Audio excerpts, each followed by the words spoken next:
여러분 평안하십니까? 오늘도 말씀과 함께 주님의 은혜 가운데 거하시기 바랍니다.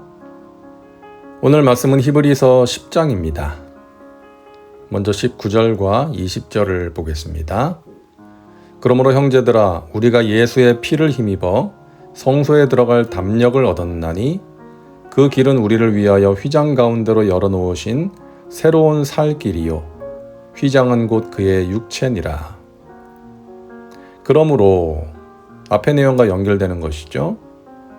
참 대제사장 되신 예수 그리스도께서 완전한 속죄 제사를 단번에 드리심으로 우리의 죄를 사하여 주셨으므로 예수의 피를 힘입어 성소에 들어갈 담력을 얻었다고 말하는데요. 구약시대에는 죄인인 인간이 거룩하신 하나님 앞에 나아갈 경우 죽음을 면치 못했기 때문에 매우 두려운 일이었습니다. 하지만 이제는 예수 그리스도의 십자가의 보혈의 공로로 누구든지 두려움 없이 하나님 앞에 나아갈 수 있게 된 것이죠. 그래서 성소에 들어갈 담력을 얻었다고 말하는 것입니다. 이것은 우리가 누리고 있는 너무나 귀한 은혜인 것이죠. 우리는 누구나 하나님 앞에 나아갈 수 있습니다.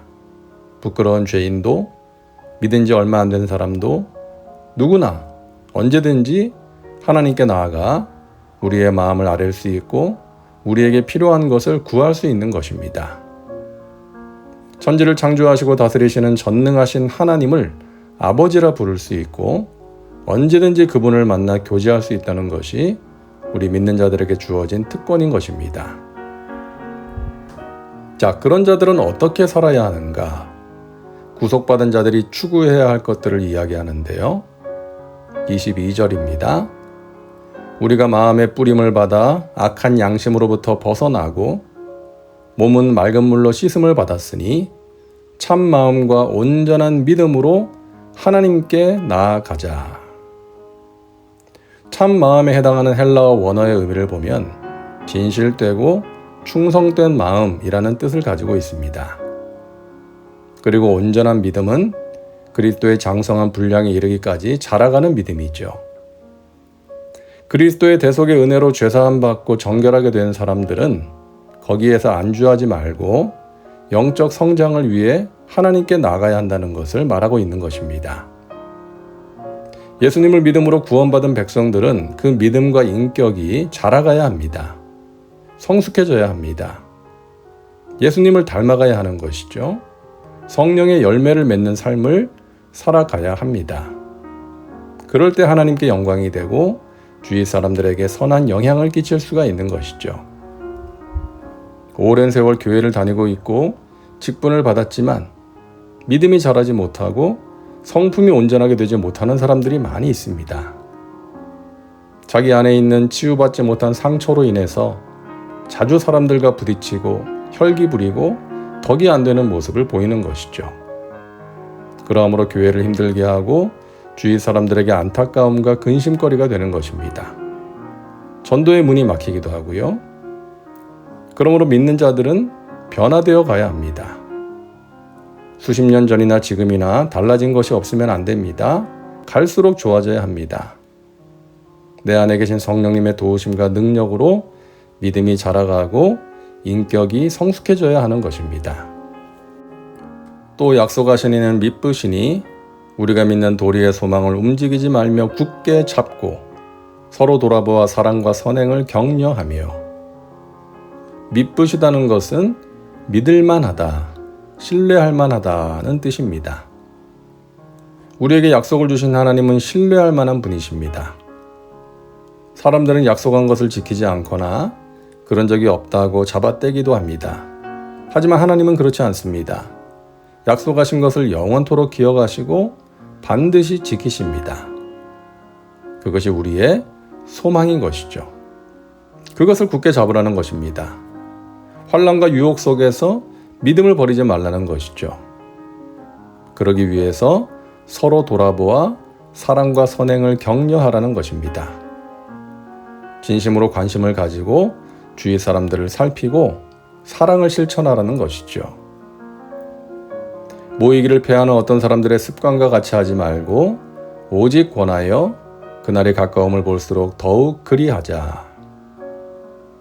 모인다는 말은 앞절에 격려한다는 말과 연결됩니다.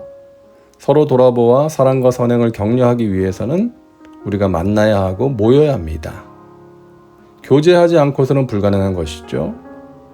더욱이 성도들은 함께 모여 하나님을 예배하고 말씀의 가르침을 받고 기도에 힘써야 합니다. 아무리 빨갛게 달아오른 숯불이라도 그것을 꺼내서 화로 밖에 내놓으면 금세 식어버립니다. 마찬가지로 성도가 뜨거운 신앙을 계속해서 간직하기 위해서는 모이기에 힘써야 합니다. 함께 할 때 불이 꺼지지 않고 사랑과 선행을 격려하며 계속해서 아름다운 신앙생활을 할 수가 있는 것이죠. 코로나를 지난 뒤에 이 모이는 것이 예전 같지 않은 것 같습니다. 개인적으로 휴대폰을 보고 예배를 드렸다고 생각하는 사람들이 있고요. 오늘 말씀을 기억해야 합니다. 우리는 만나야 하고 모이기에 힘써야 합니다. 모여서 예배하고 기도하고 교제해야 합니다. 그럴 때 우리의 믿음이 자라고 성숙해질 수 있을 것입니다. 기도합니다. 사랑과 은혜가 풍성하신 하나님, 오늘도 말씀과 함께 살게 하시니 감사합니다. 죄인된 우리가 거룩하신 하나님, 전능하신 하나님 앞에 나아가 하나님과 교제할 수 있다는 것이 얼마나 귀한 은혜인지요. 믿음의 백성들이 이 귀한 특권을 가졌기에 날마다 깨어서 하나님을 바라보게 하시고 하나님과 동행하는 삶을 살게 하여 주시옵소서.